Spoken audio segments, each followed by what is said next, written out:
So then, let me connect this with the problem of birth and death, which puzzles people enormously, of course.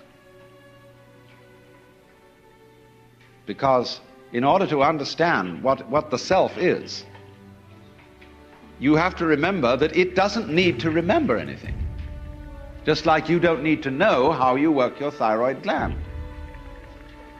So then, when you die, you're not going to have to put up with everlasting non-existence, because that's not an experience. A lot of people are afraid that when they die, they're going to be locked up in a dark room forever. And sort of undergo that. But one of the most interesting things in the world, this is a yoga, this is a way of realization. Try and imagine what it will be like to go to sleep and never wake up. Think about that. Children think about it. It's one of the great wonders of life. What will it be like to go to sleep and never wake up? And if you think long enough about that, something will happen to you. You will find out, among other things, that it'll pose the next question to you. What was it like to wake up after having never gone to sleep? That was when you were born.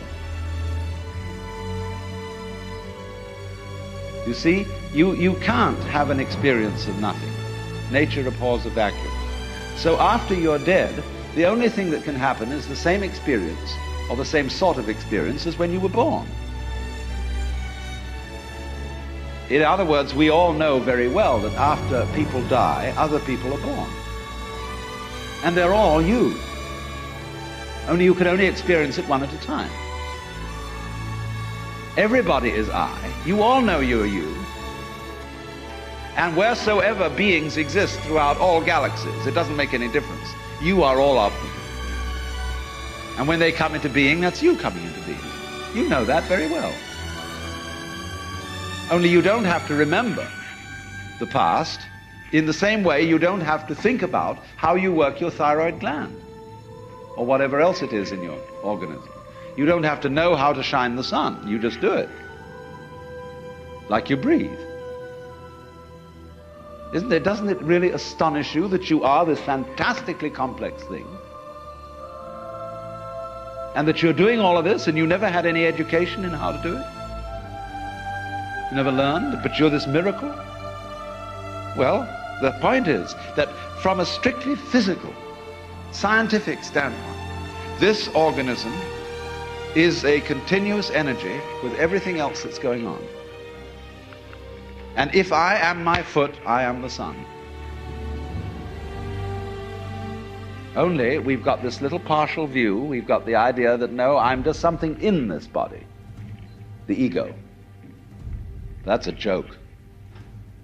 The ego is nothing other than the focus of conscious attention. It's like a radar on a ship. The radar on a ship is a troubleshooter. Is there anything in the way? And conscious attention is a designed function of the brain to scan the environment, like a radar does, and note for any trouble-making changes. But if you identify yourself with your troubleshooter, then naturally you define yourself as being in a perpetual state of anxiety. And the moment we cease to identify with the ego and become aware that we are the whole organism, you realize as the first thing how harmonious it all is. Because your organism is a miracle of harmony. All this thing functioning together. Even those corpuscles and creatures that are fighting each other in the bloodstream and eating each other up. If they weren't doing that, you wouldn't be healthy. So what is discord at one level of your being is harmony at a higher level. And you begin to realize that, and you begin to be aware too that the discords of your life and the discords of people's life, which are a fight at one level, at a higher level of the universe, are healthy and harmonious. And you suddenly realize that everything that you are and do is at that level as magnificent and as free of any blemish as the patterns in waves, the markings in marble, the way a cat moves, and that this world is really okay. It can't be anything else, because otherwise it couldn't exist. But the reality underneath physical existence, or which really is physical existence, because in my philosophy there's no difference between the physical and the spiritual. These are absolutely out-of-date categories. It's all process. It isn't stuff on the one hand and form on the other. It is pattern. Life is pattern. It is a dance of energy. So I will never invoke spooky knowledge.